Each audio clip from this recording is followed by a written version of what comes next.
Welcome back. All right, we're checking in around the country, how folks are coping. California, they were the first state to close down, I believe, statewide. We're joined by Congressman Tom McClintock, Republican of California. He's calling from Roseville, California, not too far from Sacramento. Congressman, good evening. Can you hear me? I can hear you fine.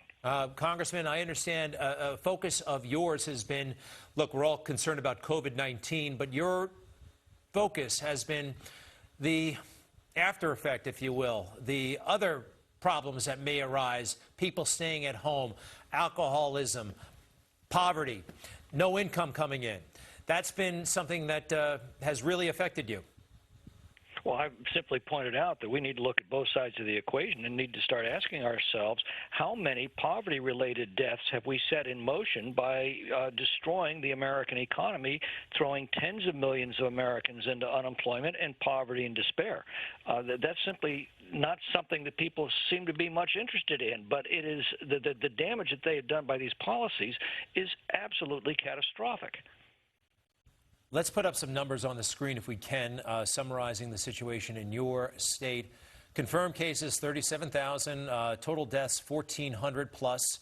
But you're right, even in these numbers, we don't know the untold tally. Well, hospitalized, we'll go through that first. More than 3,000, 1,200 patients in intensive care.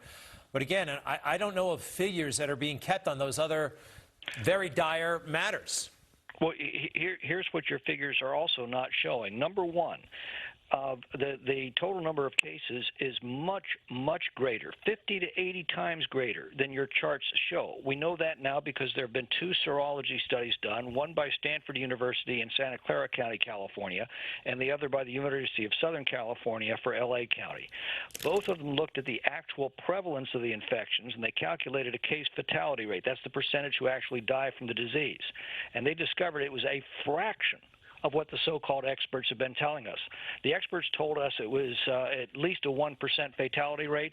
It turns out it's somewhere between 12 100ths of 1% and 27 100ths of 1%.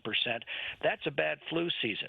And secondly, the shutdown hasn't worked. California ordered a complete lockdown of its population on March 19th.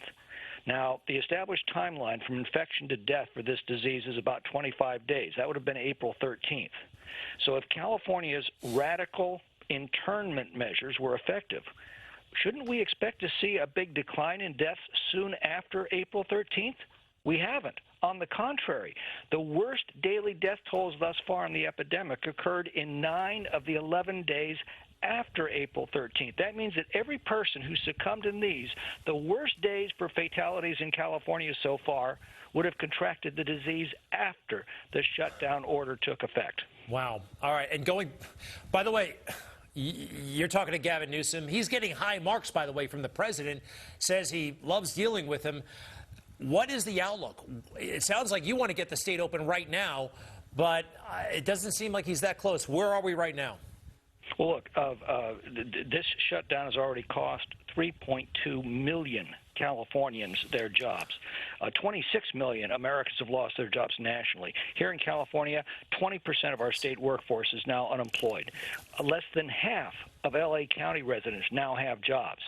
And who has Newsom put in charge of the eventual reopening? Well, socialist whack job Tom Steyer, who's vowed to remake California society for a, quote, fair, green, and prosperous future and remedy injustices. Well, what he means by that's the Green New Deal, and that's going to be the final nail in California's coffin. I had no idea about Tom Steyer. I remember him. I was not impressed during the debates. That was pretty ugly, and it's pretty weird that he has such a big job. You know, you spoke with such passion about the people who don't have COVID, who are affected by it, and I agree with you. I don't think it's been prioritized nearly enough. The president has spoken about it. Have you noticed how few in the media seem to be driving or raising this issue? Yes, I have noticed that, and I think part of the reason is it's unseen. That's what's going to be happening in coming days. As this country sinks into an economic depression. There was a Columbia University study back in 2011. It was funded by the National Institutes for Health. They determined that about 4.5% of deaths in the United States every year are poverty-related. Well, we've just plunged 26 million Americans into unemployment and poverty. You can start calculating the death toll that we will be seeing in that. Not to mention all of the routine screenings that have been postponed that will be detecting cancers, the heart and kidney and liver diseases that people have that are going unaddressed because so many of the appointments have been canceled or postponed. You go down a long list, drug and alcohol deaths. It's heartbreaking what we've set in motion. And then when you look worldwide and think about what the death toll that's going to occur in the third world because of the economic depression that so many countries have foolishly plunged themselves in, it's appalling. Congressman McClintock, I'm so glad you are raising these issues. These issues continue to do so. We'll try our best as well. Thank you, Congressman.